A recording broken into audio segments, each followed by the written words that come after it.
Hey, Miles here, milesbeckler.com, and in this video, we are going to ask the question, are you prepared and are you going to be able to weather the impending storm that's coming? You know, there's been a turn of events in the world of Amazon over the last month that really hits home with a lot of people about this kind of a concept. And through the last 10 to 15 years plus of building a business online, I have seen many storms. And I've seen friends and I've seen people I know and acquaintances literally lose their entire business and their entire cash flow because they weren't ready or prepared to weather the storm. My wife and I have always had a strong philosophy, which I'm going to share with you in this video, about how to always be preparing ourselves for this impending storm, even when we don't know exactly where it comes from. So let's take a really good recent example. And this is the Amazonegeddon kind of stuff that's been taking place over the last month. So Amazon's made two major changes that affect the financial statement, the cash flow, and the income of many entrepreneurs. I know dozens, if not hundreds, of people who have been negatively impacted by these changes to the Amazon terms of service. The first change came in late February 2017 when they decided they were going to start charging more for FBA, fulfillment by Amazon services.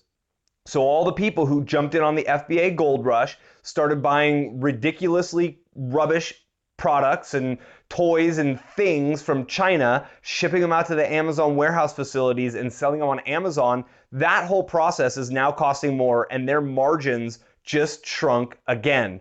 On the other side of Amazon, Amazon's affiliates just got a total update on their affiliate commission structure, and it's no longer based on the volume of sales they drive. It's now category based. So some people who were generating upwards of 8.5% commissions as of last month, this month will only be making 1%, 2%, or 4% commissions. And I go to ask you, if you've built your business entirely on Amazon and you were comfortable making your $4,000 a month at your 8.5% commissions, and that just dropped down to 1% or 2%, how are you feeling? Do you feel like you weathered the storm? That answer would be no, of course not. And the whole theory here is kind of that concept from the military that 2 is 1 and 1 is none. You know, in everything my wife and I have done, we have always sought to A, test the model, prove that it works first, but B, the moment we have proof and the moment things are working, we want to add on additional streams of blank, whatever that might be. Whether it's traffic, great. Whether it's vendors,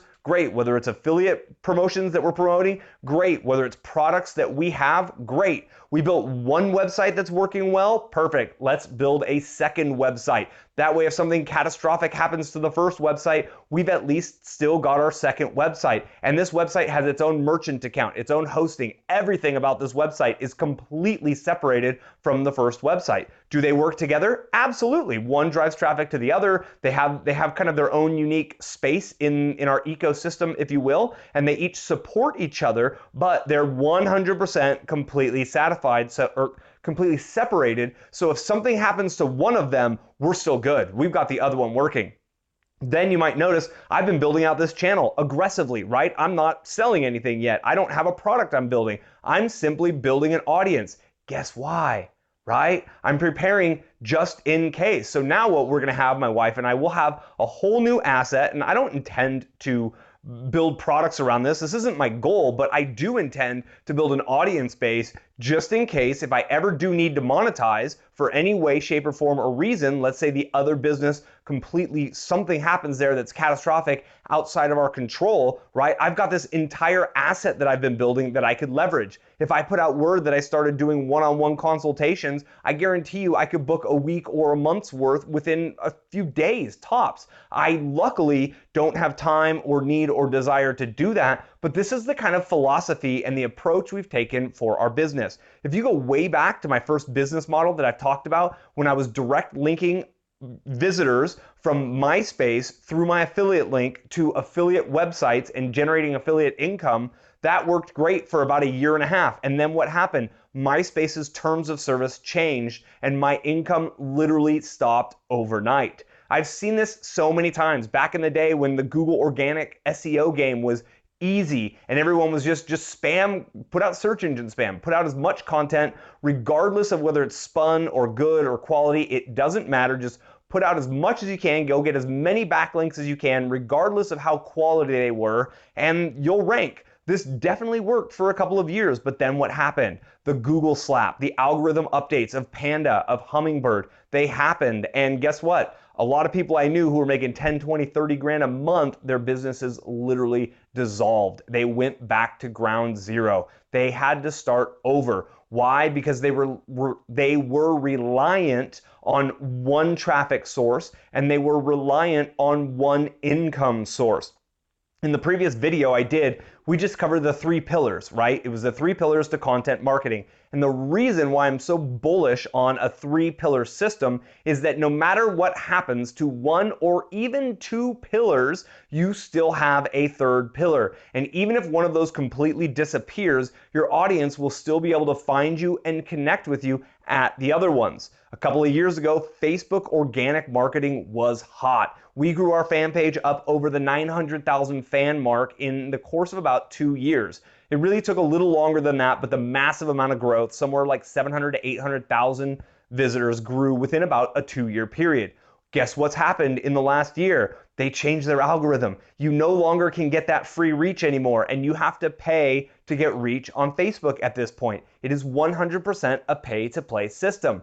But are we complaining about it? No, we're adapting with it. We're dealing with it, and we're moving forward, always working on the next traffic source, which is Pinterest right now, by the way. And I'll cover in a future video my exact Pinterest marketing strategy. So we're doing the best we can with Facebook. I've still got my organic traffic going from back in the day, and we're adding on the newest, best sources of traffic we possibly can, which right now, Pinterest organic is the hottest. On top of all of that, I'm running paid traffic through Facebook. I'm continuing to optimize my funnels, and I'm running the traffic and the subscribers I get through multiple different business models, through multiple different product offerings on multiple sites with multiple merchant accounts. And this is the entire philosophy. So if you've been building your business and taking action, great. I commend you 100%. And it does start with 1. If you're like, Miles, but I'm just getting started with 1.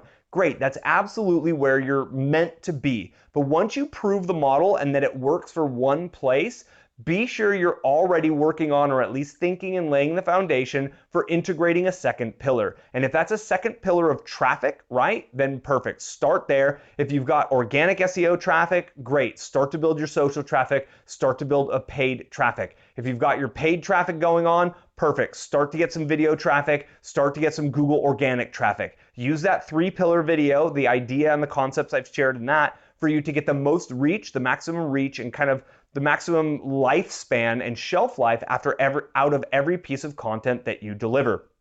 You know, another thing that might be coming our way right now is a total economy correction. We've been in a bull market for something like 8 years, and the average statistically is that bull markets last for about 5 years, and then there's generally a 1-year bearish market that comes in where things go back and money's not easy. You know, we live in a low interest rate environment, and whether you understand the economies that are the economics of what's going on in our world or not, it doesn't really matter. What does matter is that money is cheap, credit is cheap, mortgages are being able to be paid off with cheap money. All debt is financed right now with cheap money. When that changes, which it has to go back to historical averages at some unknown point in the future, could be 6 months, 3 weeks, 2 years, 5 years, 10 years, nobody actually knows. But when that changes, everything's going to tighten up, and customers and consumers are going to be a little bit more frugal. They're not going to be as freewheeling because their monies are more valuable in that point in time. They're on an adjustable rate mortgage that's right now $1,000, and that thing goes up to $2,000 a month.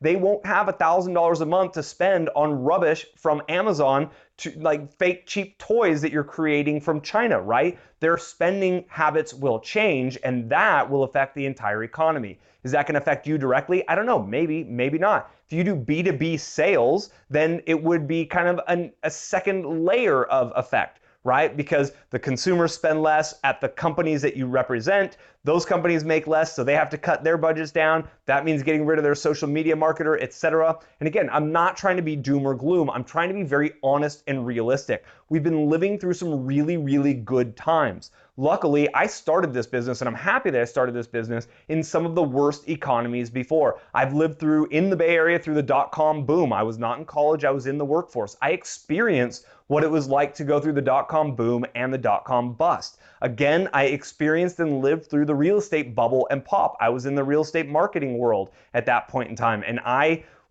got hit pretty hard. We lost about $60,000 on a house while I had built up $50,000 in student loan debt, thinking that that last real estate deal where I lost 60K was going to pay off my student loans in one fell swoop. Aha, I had a rude awakening at that point in time, and I had to start over again at ground zero. Now that my wife and I have been building our business, we have been so focused on building a very stable foundation. And that's what this video is all about, is just to get you to think of stability. I like to look at our business as a table, right? And if a table only has one leg, then it is very unstable, and it doesn't take much for that leg to break and that table to fall. If a table has two legs, right? You're getting traffic from Facebook and you're getting traffic from Google, great. That's a more stable table, but it's still not fully able to stand and support on its own. If you have a table that has three legs, at this point, any table or chair in the world can actually stand on its own with three legs. It's a physics thing, right? You got three legs, it's more stable, it can support itself. Then if one leg comes out from under it, it's still easy to balance and easy to keep going. And this is a two-sided theory, right? You want to make sure that on the monetization side, if you're selling products and you have one hero product and that's all you have,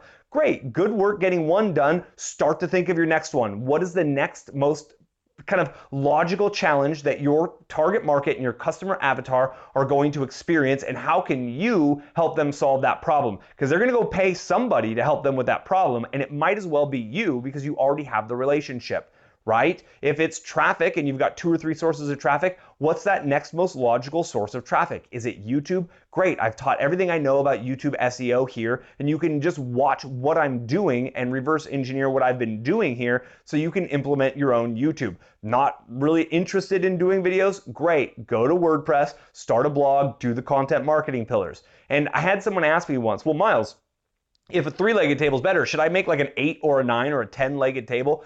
Absolutely. That is the philosophy. And my wife and I, we get traffic from Amazon, from Kindles. We have apps in the iPhone store, the iTunes store, the Google Play store. We have an app on the the Amazon store. We have social media traffic from Twitter, from Pinterest, from Facebook, from Instagram. We have YouTube traffic. We get Google organic traffic. We literally have dozens of traffic sources that all come back to grow our list, which we own. Then on the monetization side, we have over 100 individual products. We have a membership account. We have high ticket products. We have low dollar products. We promote affiliate products. We make tens of thousands of dollars, hundreds of thousands of dollars a year promoting other people's products as well. So if any one of those traffic sources or income sources dry up, we're good. What's happened, the aftermath from what the changes that Amazon has made here recently, I have a friend, she was used to making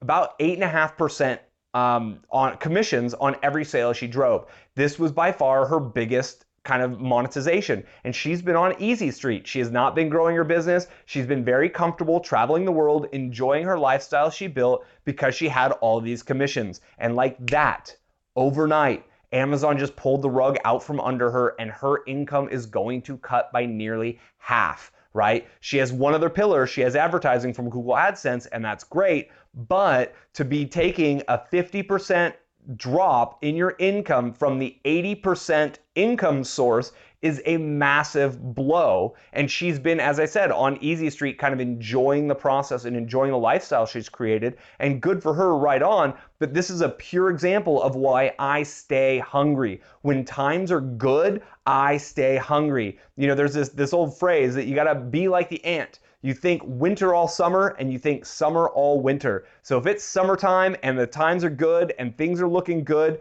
great. Be thinking about winter because there is a change coming, because that's all that ever happens in life. It's full of ups and downs. Your business is going to do this. Everything's going to do this. Your traffic, every component within your business is going to have its ups and its downs, and you need to be ready to weather the storm for the long term. And that's how you build a true lifestyle business that you can grow your family on, right? We're not talking about quick hit, make some money, buy a watch, take pictures on Instagram, and act cooler than you are type money. We're talking about like being able to pay your taxes, being able to raise your kids, being able to live anywhere in the world you want, being able to invest in 401ks, right? That's what we're talking about. And real quick side note, if you haven't seen my emergency fund video and why you need to have an emergency fund, I'm going to go ahead and make sure that pops up here. I believe it should go right there. And I'm going to link you to that because an emergency fund is one of those ways you can personally kind of protect yourself to make sure you have a nest egg to work with in order to weather these storms that are coming. I know that most of my videos on here are excited, they're full of smiles, they're motivating, and I hope this has been motivating in a unique way. I don't mean to dwell in this stuff, but it is really important for us to be real, right? We have to have those moments of, oh yeah, the economy has been growing at a ridiculous rate for a long time. Oh yeah, money has been relatively cheap. Businesses are hiring employees, wages are going up, wages are being spent on things that end up paying for you and your services, or they're buying your products. If that changes, are you going to be able to weather the storm? If your answer to that is no, then you need to figure out on the monetization and what you need to do to be able to weather that storm. Also, social patterns change, right? The world changes. People stopped using MySpace at one point in time, and then ever heard of Friendster? My goodness, that ages me a little bit, right? But now everybody's on Facebook, and then Facebook changes the rules to the game, and all of a sudden Facebook traffic's getting more expensive and more difficult to come by. And so it's a constantly moving interface, and this is why I go to events, I read the books, I read the blogs. I am an absolute student of internet marketing. Even though I've gained a level of mastery over the 10, 15 plus years I've been engaged in affiliate marketing and internet marketing, I am probably, I study as much, if not more, than anyone I know. I go to more events, I read more books, I go through more audio programs, I invest more in my education because I know we're living in very, very fast changing times, and I want to be ahead of that change. I want to be ahead of the curve. I want to be on the bleeding edge, not the leading edge. I want to be beyond that, and that's why I deploy my resources within my business, not on fancy watches, not on fancy spots, right? I'm living in normal places, and I'm deploying my resources in my business back into my business to create more pillars of traffic and monetization, and to build a more kind of stronger, with a better lifespan, a more stable table, if you will. I'm going for the 12-legged table on monetization and traffic sides. So no matter what happens, I can lose 2, 3, 4, 5 different pillars of traffic and I'm still good, right? And plus, beyond all that, we've always got our email list. And that's the ultimate kind of place you want to be always funneling people back to, is your email list. Because once you own that asset, that's your asset. You can email them. People are going to get email no matter what happens. You can always continue to develop the relationship, offer products, create products, do coaching,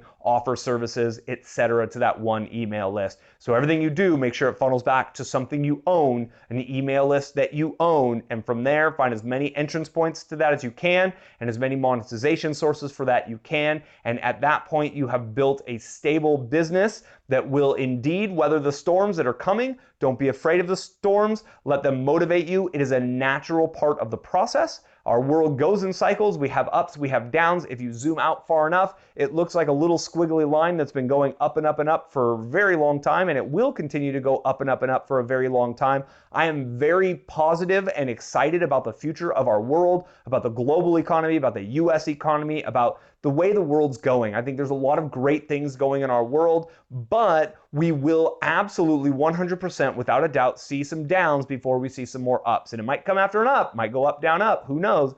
I don't, but I'm preparing myself for however that manifests, and I implore you to do the same. Thank you very much. A little bit of a rant here, kind of some real talk that had to happen. I do appreciate your time. Give me a thumbs up if you enjoyed this video. If you have questions about where you're at, like, Miles, I've got this going on and that going on. What's the next pillar for me? What's the next best move for me? Hit me in the comments. I'm happy to answer with the free time I've got, and try to help you move and kind of keep that going in the right direction.